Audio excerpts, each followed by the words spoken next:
নমস্কাৰ সো আজিৰ ভিডিঅ'টোত মই গড ইজ গ্ৰেট এই কবিতাটোৰ প্ৰশ্নোত্তৰসমূহ আলোচনা কৰিম। সো এটা এটাকৈ মই প্ৰশ্নসমূহ আলোচনা কৰি যাম। সো আপোনালোকে ভিডিঅ'টো শেষলৈ চাব। তো আৰম্ভ কৰিছোঁ। প্ৰথমে আছে আমাৰ লাৰ্ণ দ্য ফলোইং। তো ইয়াত কেইটামান আমাৰ শব্দ দিয়া হৈছে, তাৰ অৰ্থসমূহ মই অসমীয়াত বুজাই ক'ম। তো আমাৰ ফাৰ্ষ্ট কি আছে, it's the time for. So around us, keep in mind loving, good and kind. আমাৰ প্ৰথম শব্দটো আছিল it's the time for. তো ইয়াৰ অৰ্থ হৈছে এতিয়া সময় হৈছে। So it's the time for. তো এতিয়া কি হৈছে, সময় হৈছে। নেক্সট আছে আমাৰ around us. Around us মানে হ'ল আমাৰ চাৰিওফালে। তো us মানে হ'ল আমাৰ, তো around মানে চাৰিওফালে। So আমাৰ চাৰিওফালে সেইটো ইংলিছত কি বুলি কয়, এৰাউণ্ড আছ। নেক্সট আছে কিপ ইন মাইণ্ড, মনত ৰাখা। ঠিক আছে, we should always keep in mind, মানে আমি সদায় মনত ৰখাটো উচিত। চ' কিপ ইন মাইণ্ড মানে হ'ল মনত ৰাখা। নেক্সটটো আছে loving, good and kind. Loving, good and kind. So' loving মানে হ'ল মৰমীয়াল। চ' ইয়াত আছে মৰমীয়াল আৰু দয়ালু। ঠিক আছে, মৰমীয়াল আৰু দয়ালু। সো এইটো আছিল আমাৰ প্ৰথম learn the following. So next আমি এতিয়া নাম্বাৰ 1 লৈ আহিছোঁ কুৱেশ্যন এনচাৰলৈ। তো এনচাৰ দ্য ফলোইং। ইয়াত আমাৰ প্ৰথম প্ৰশ্নটো সুধিছে হুৱেৰ ইজ গড, মানে ভগৱান ক'ত আছে, হুৱেৰ ইজ গড। তো ইয়াৰ এনচাৰ হ'ব, এনচাৰটো মই লিখি দিছোঁ, where is god, god is around us all. তো এৰাউণ্ড আছ মানে কি আছিল, আমাৰ চাৰিওফালে, মানে ভগৱান আমাৰ চাৰিওফালে আছে। চ' ভগৱান ক'ত আছে, চবতে আছে, মানে আমাৰ চাৰিওফালে আছে। চ' god is around us all, মানে আমাৰ চাৰিওফালে কি আছে, ভগৱান আছে। নেক্সট কুৱেশ্যনটো সুধিছে when do birds return to their nest. When do birds return to their nest, মানে চৰাই নিজৰ বাহলৈ কেতিয়া ঘূৰি আহে, বা নিজৰ ঘৰলৈ কেতিয়া ঘূৰি আহে, কিমান সময়ত ঘূৰি আহে। চ' সেই কথাটো সুধিছে। চ' ইয়াৰ এনচাৰ হ'ব, so' when do birds return to their nest. Nest মানে বাহ, চৰাই বাহ। চ' চৰাই নিজৰ বাহলৈ কেতিয়া ঘূৰি আহে। চ' এনচাৰটো when the sun sets in the west, birds return to their nest. তো ইয়াত কৈছে যে হুৱেন দ্য ছান মানে যেতিয়া সূৰ্যটো, ছান মানে হ'ল সূৰ্য, ছেটছ ইন দ্য ৱেষ্ট অৰ্থাৎ পশ্চিম দিশত যেতিয়া সূৰ্যটো মাৰ যাব বা অস্ত যাব, ঠিক সেই সময়তে কি হয়, চৰাইবোৰ নিজৰ নিজৰ বাহলৈ ঘূৰি আহে। অৰ্থাৎ যেতিয়া সন্ধিয়া হ'ব আৰু সূৰ্যটো মানে ডুবিবলৈ আৰম্ভ কৰিছে, তেতিয়াই কি হয়, চৰাইবোৰ নিজৰ নিজৰ বাহলৈ ঘূৰি আহে। So' when the sun sets in the west, মানে সূৰ্যটো যেতিয়া যেনেকৈ পূব দিশত উদয় হয় আৰু পশ্চিম দিশত মাৰ যায়, ত' পশ্চিম দিশত যেতিয়া সূৰ্যটো মাৰ যাব অৰ্থাৎ অস্ত যাব, ঠিক সেই সময়তে চৰাইবোৰ নিজৰ বাহলৈ ঘূৰি আহে। So' when the sun sets in the west, birds return to their nest. Next number 3 প্ৰশ্নটো সুধিছে what should we keep in mind about God. ভগৱানৰ বিষয়ে আমি কি সদায় মনত ৰখাটো উচিত। তো সেইটো আমাৰ প্ৰশ্নটো। চ' এনচাৰটো হ'ব, চ' ইয়াৰ এনচাৰটো হ'ব we should keep in mind that God is around us all and he is loving, good and kind. So' ইয়াত কৈছে যে we should keep in mind. Keep in mind মানে মই কি কৈছিলোঁ, কিপ ইন মাইণ্ড মানে আছিল মনত ৰখা। চ' আমি মনত ৰাখিব লাগে, বা আমি মনত ৰখাটো উচিত যে ভগৱান আমাৰ চাৰিওফালে আছে। চ' এই কথাটো আমি কেতিয়াও পাহৰিব নালাগে, হয় নহয়, ভগৱান আমাৰ চাৰিওফালে আছে অৰ্থাৎ চবতে আছে ভগৱান। And he is loving, good and kind, আৰু তেওঁ অতি মৰমীয়াল আৰু দয়ালু হয়। ঠিক আছে, চ' এই কথাটো আমি কি কৰিব লাগে, মনত ৰাখিব লাগে। So' what should we keep in mind about God, মানে ভগৱানৰ বিষয়ে আমি কি মনত ৰখাটো উচিত, বা we should keep in mind that God is around us all, যে ভগৱান আমাৰ চাৰিওফালে আছে আৰু তেওঁ অতি মৰমীয়াল আৰু দয়ালু। ঠিক আছে। নেক্সট নাম্বাৰ 4 কুৱেশ্যনটো সুধিছে হোৱাট ডাজ মাদাৰ চে এবাউট গড। চ' মায়ে ভগৱানৰ বিষয়ে কি কৈছিল। চ' মায়ে কৈছে যে মাদাৰ চেজ গড ইজ গ্ৰেট।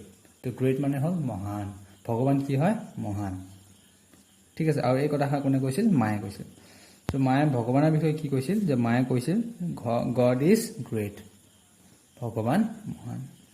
ঠিক আছে নেক্সট নাম্বাৰ 5 কোৱেশ্চন আছে is the wind seen so wind মানে হল আমাৰ বতাহ বা আমি বায়ু বুলি কওঁ বা বতাহ বুলি কওঁ সো বতাহটো আমি দেখি নাই হেতু খুদিছে আমি দেখা পাও নে নাপাও তো হেতু খুদিছে তো আমি জানো যে বতাহটো আমি কি কৰো দেখা নাপাও কেৱল আমি তাক কি কৰো অনুভৱহে কৰো আমি তাক ফিল কৰো ঠিক আছে তো ইজ দা উইন্ড সিন এনসারটো হ'ব নো দা উইন্ড ইজ নট সিন মানে বতাহটো দেখা নাযায় ইয়া কি কৰিব পৰা যায় কেৱল অনুভৱহে কৰিব যে বতাহ মাৰিলে আমি অনুভৱ কৰো যে ঠাণ্ডা লাগিছে হয় না সো আমি বতাহটো কেৱল কি কৰো অনুভৱ কৰো বাট আমি কেতিয়াও দেখা নাপাও হয় না we can't see the wind we just feel it হয় না আমি কেৱল অনুভৱহে কৰিব পাৰো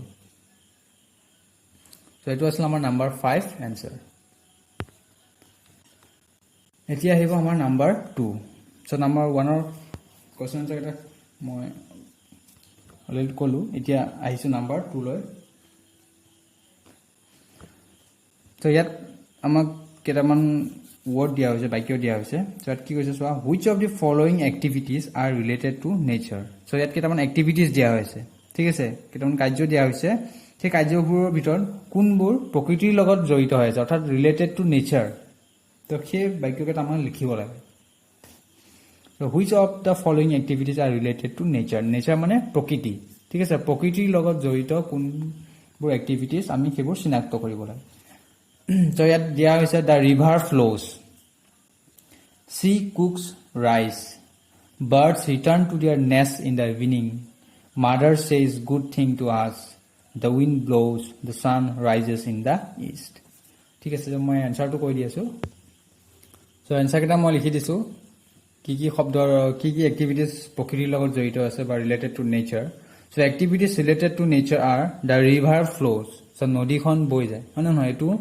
প্ৰকৃতিৰ লগত জড়িত এক্টিভিটিজ হয় এটো নদীখন বৈ যায় এটো এটা প্ৰকৃতিৰ এটো এটা নেচাৰ হয় নেক্সট আছে the birds return to their nest in the evening so you এটা প্ৰকৃতিৰ লগতে জড়িত এক্টিভিটিজ না হয় তো সন্ধিয়া যেতিয়া হ'ব চৰাইবোৰ নিজৰ নিজৰ বাংলৈ ঘূৰি আহে নেক্সট আছে দা উইন্ড ব্লোজ যেনেকৈ নদীখন বৈ যায় বতাহও বলে হয় না নহয় সো এটো এটা প্ৰকৃতিৰ লগত জড়িত কাৰ্য হয় so it's an activities related to nature next is the sun rises in the east so সূৰ্যটো পূব দিশত উদয় হয় আৰু পশ্চিম দিশত মাৰ যায় সো এই দুইটা এক্টিভিটিজ কি হয় ৰিলেটেড টু নেচাৰ অৰ্থাৎ প্ৰকৃতিৰ লগত জড়িত ঠিক আছে তো আমি এই বাক্যকেটা পালো 1 2 3 চাৰিটা বাক্য এক্টিভিটিজ পালো আমি যিবোৰ এক্টিভিটিজ প্ৰকৃতিৰ লগত related অৰ্থাৎ related to nature ঠিক আছে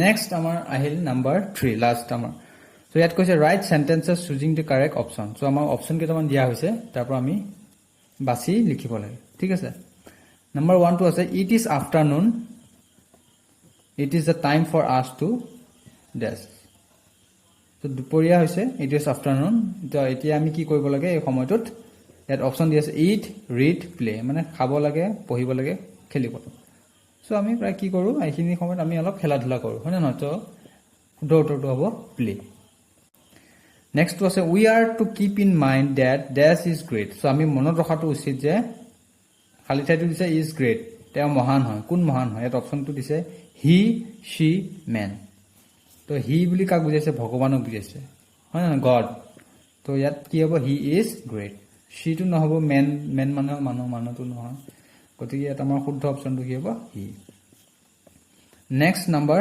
3 the wind dash still it is hot today the flows blows comes তো বতাহটো কি হয় ব্লো হয় the wind blows flows to হলে ৰিভাৰ নদীখন বৈ যায় ফ্লো মানে হল বৈ যোৱা আৰু ব্লো মানে হল বতাহ বলা সো বতাহটো বলে ইয়াত যদি ৰিভাৰ থাকিলে হয় তেতিয়া আমি কি লিখিলো হয় ফ্লো the river flows ঠিক আছে So answer to about the wind blows still it is hot today.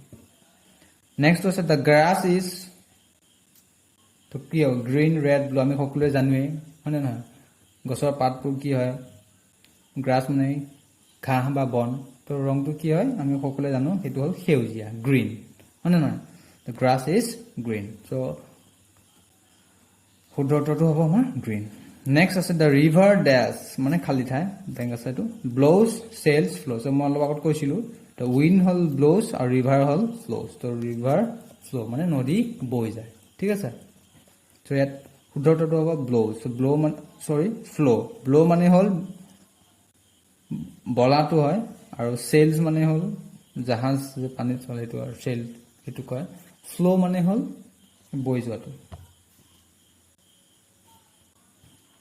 Next আছে the sun sets in the সূৰ্যটো কোন দিশত মাৰ যায় বা অস্ত হৈ যায় সেইটো আমি জানোৱে এটো কি হ'ব পশ্চিম পূব দিশত উদয় হয় rises in the east but sets in the west ঠিক আছে তো পশ্চিম দিশত মাৰ যায় পূব দিশত উদয়